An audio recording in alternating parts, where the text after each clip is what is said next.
So let's get going today. I'm Michelle, and on this channel, I bridge the gap between our homes and our gardens. As a lifestyle stylist with a background in floral design and visual merchandising, I focus on a collected look that intertwines both of those worlds. Just like we looked at the foundation pieces in the garden last week, we have to look at the anchors in the room. Shifting your furniture is the most impactful way to give yourself a new feeling in a room.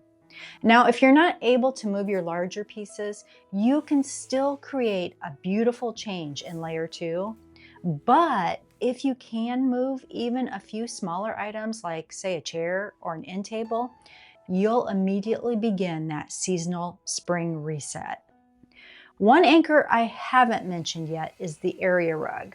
This is what truly grounds the room. You don't need the entire piece of furniture on the rug. Just having the front legs resting on it is enough to pull that entire room together and make it feel cohesive. To ground the space, I'm hanging a personal sketch from a trip my husband and I took years ago. It's these pieces with history that keep a room feeling personal and not mass-produced. Just like in the garden, layer 2 is the decor we use to create interest.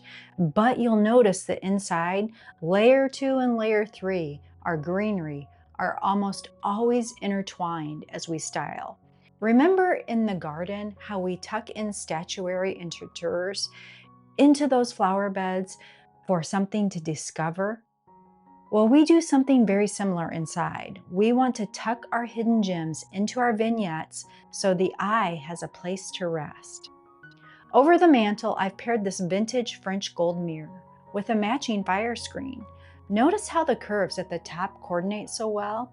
I actually found these pieces at completely different times at different locations, but they look like a set because they stay true to my style. That's the beauty of knowing your aesthetic when you go shopping. You can collect pieces over months or years, and they'll always have that cohesive feel to them. When we focus on buying pieces that belong in our style, we'll naturally build a timeless design that works together effortlessly. As I style the mantle, I'm pairing the violet oil with the greenery in the white vase. We're telling a story of a garden that is just starting to wake up, even when it's chilly outside.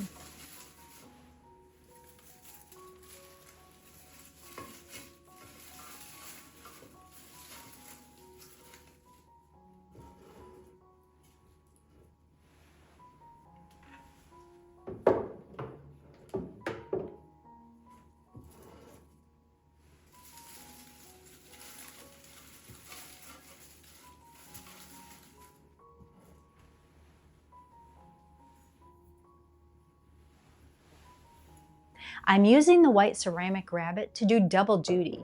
He's actually tucked in there to hold the oil painting in place against the mirror. That's how we're combining our layers 2 and 3, and they're intertwined.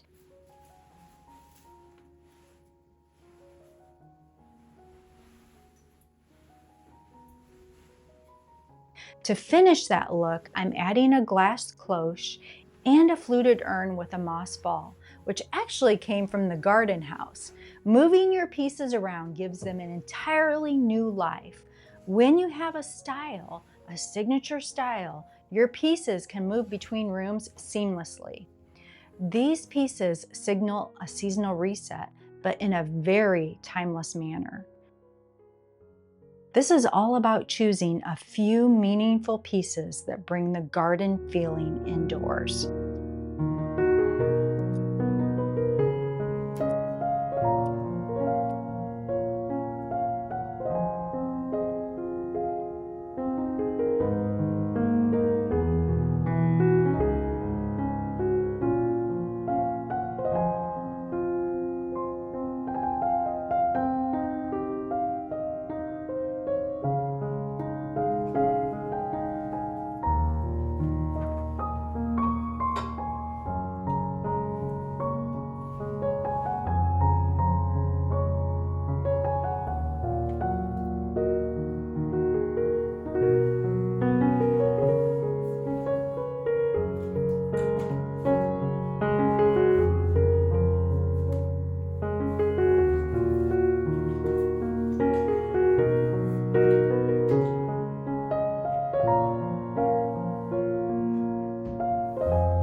If you're working with a smaller space, a glass table like this works wonders.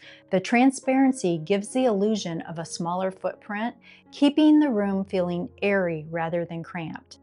Now to ground the glass, I'm resting my decor on a marble tray to provide that visual weight, ensuring these items feel like an intentional anchor. Spring faux tulips in a German crystal vase, a beautiful discovery that catches the light perfectly.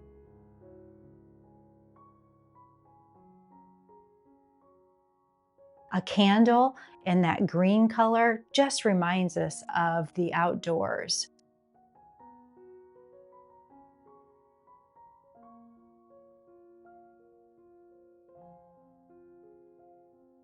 This moss green rabbit, he's all about texture, that garden-inspired layer that signals spring before that first bulb ever blooms. I'll link him below if you're looking to add the same garden feel indoors. I'm layering in garden books for height. I've left the smaller book open to a page of tulips in Monet's gardens. I was able to see this garden in person a few years ago, so keeping this out feels like a personal way to bring a European garden-inspired memory into my home.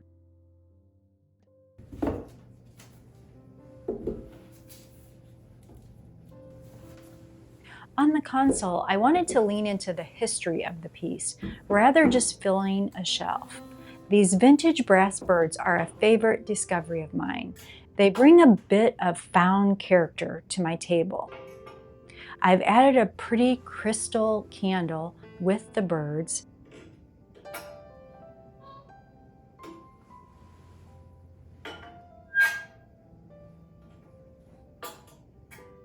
And then of course we have to have a glass greenhouse.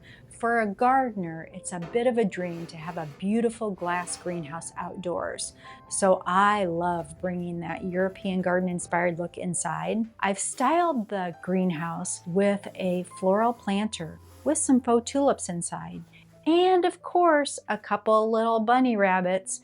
They provide with the tulips that soft organic layer 3. Every room needs this time of year. I've kept my favorite home and garden books as a steady anchor. They provide the visual weight needed to balance the more delicate items like the art print and another bunch of tulips, but they also are very nice to have handy to get more inspiration from as we go into the new season. This is how I nod to the season without it feeling like an over-the-top spring haul. It's a simple seasonal reset that feels timeless and fresh, giving the room the new energy I was craving.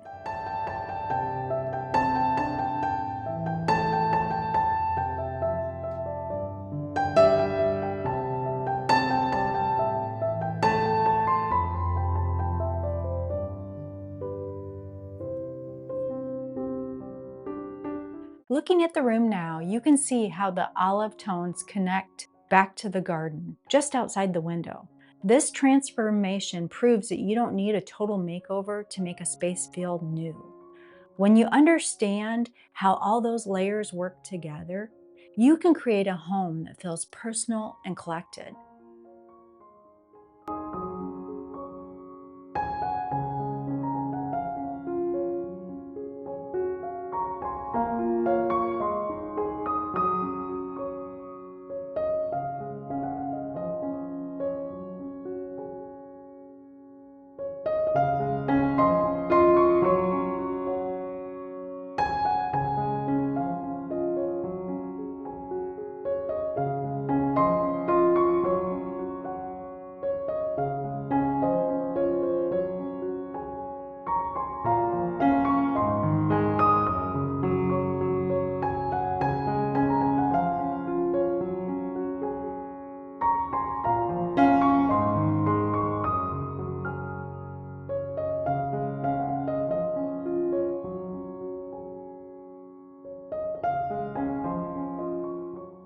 I hope this inspires you to see your home as an extension of the garden. If you're ready to move outdoors with me, join me at the Garden House Makeover next. I'm sharing what I learned over the last few years from layout to light and how I refreshed the shed as a cozy sanctuary for spring. I'll see you there, and have a great week.